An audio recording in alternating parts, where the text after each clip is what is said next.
What's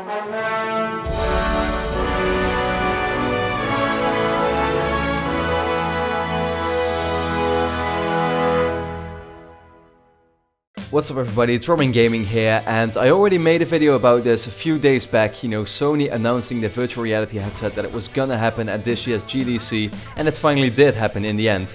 They revealed the virtual reality headset.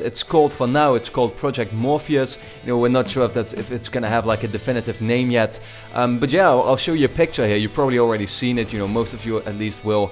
In my eyes it looks really good. It's still a prototype, like I said, so it's still bound to change most likely, both in features maybe and in what the device actually will look like. But I am just really excited about this device. I said that already a few times, but I'm just gonna completely like play the advocate here of virtual reality, because it's always been this dream of mine, and seeing the details on this device got me really excited once again. So let me first tell you a bit about the specs, for example. Now it has an LCD screen with 1080p display. It's compatible with 360 degrees field of view, so you can just look all around you and see everything that's in the whole space. However, 90 degrees will be shown to you at one time. So if you're just looking straight, for example, you will see 90 degrees of the complete view that could be possible. Now, Sony has already said that a lot of companies are supporting Project Morpheus, including Crytek, who you probably know from Crysis and those kinds of games, and Epic Games from the Unreal Engine,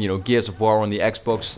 Yeah, they made those kinds of games, of course. So, I think Sony's biggest goal with revealing this thing at this year's GDC was just to get people, at least developers, get them to make games for it, because that's in the end what they really need. They need people to make games for that device, otherwise it's gonna fail.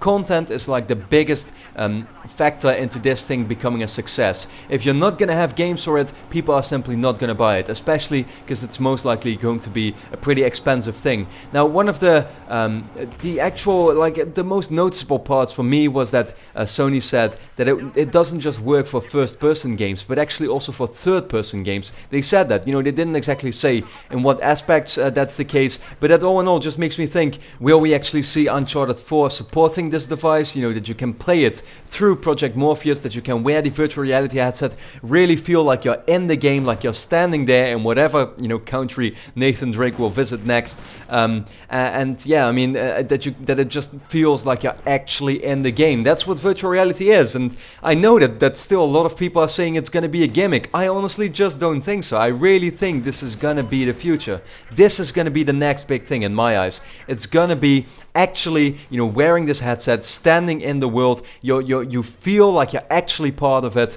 That's only just an awesome thing in my eyes. It really brings games to the next level. And yeah, like I said, what I'm most interested about is just the fact that they say it also works pretty well with third-person games. I'm just thinking, well, how are they gonna pull that off? Because you still, you don't look through Drake's eyes, in, for example, in Uncharted, but you just see the whole character. So I'm just thinking, how is that exactly going to work? I could still see first-person games just working better than third-person games with virtual reality. Just think of playing a Battlefield game, Battlefield 4 or something. You're holding the gun and just explosions all around you. You feel like you're actually standing there, or flying a jet, or sitting in a tank. It doesn't matter. It's just awesome. Like I can't repeat myself enough by saying that I truly think this is going to be the next big thing. There were a few extra details which I thought were pretty interesting. First of all, the thing does actually support, for example, people who wear glasses. They will still be able to use this thing. For me, that's not really a big deal. I don't have glasses or something, but there were a couple of people coming to me who said that they were worried about it. But luckily, Sony said in that press conference that it just works really well with people with glasses. I mean, Shuei Yoshida, who did a part of the whole press conference, actually wears glasses himself, and he said it works perfectly fine for him. So that's definitely a great thing. And then once again, they had a few goals in mind, and one of them was content. They really need people to make games for this, but they pretty much said that almost all their first-party studios are looking to support this device. So that also means Naughty Dog with the next Uncharted. That means Sony Santa Monica with God of War, for example, or whatever they're working on right now. All the first-party games, I'm sure they will try to push that they will actually support this thing. Now, no price was mentioned. I already said this in my previous video. I didn't expect that. I mean, it's still in the early phases, right? This thing is going to come out, you know, at the earliest, you know, late this year or something. And then, yeah, the price just has to be affordable. They said it will be, but that's still, you know, what is affordable? It's such a relative thing. Is it going to be, you know, $200? Is it going to be $400? Or maybe even more expensive than that? We'll just have to wait and see for that. I'm not going to make any predictions there. It depends, you know. The thing does really look very powerful with its 1080p display and, yeah, that kind of stuff. I mean, I'm sure it's going to be a pretty expensive thing, but how expensive, we'll just have to wait and see, like I said. And the last thing I quickly wanted to talk about is that they said that the PS camera is required. So if you already know you're going to get this thing on day one, then be prepared that you will also need to buy a PlayStation camera. Maybe it comes bundled with it, we don't know.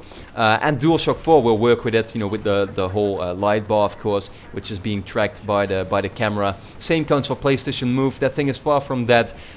Also just makes me think, like, I remember when the PS4 was announced, they were still talking about PS Move just a bit, but right now I don't think there's really any game supporting PS Move, and this just made me think, you know, they just said that PS Move was going to be compatible, but they didn't really reveal yet what it was gonna, you know, what role it was gonna play in the future. Well, it's clear that a big part of that was gonna be, you know, to use for Project Morpheus. All in all, I am just really excited about virtual reality. This is once again just going to be the future in my eyes. I can't wait to try it out myself, actually. A lot of media outlets and that kind of stuff are going to try it out today. I'm interested to hear, you know, what they are going to think of it. Yeah, so I'll definitely, you know, have a look and that kind of stuff. And of course, you know, if there's any new things to talk about, I will be doing so in the future. But for now, let me know what you think about virtual reality. Are you excited about it? And then I'd like to thank you a lot for watching, and I hope to see you again next time.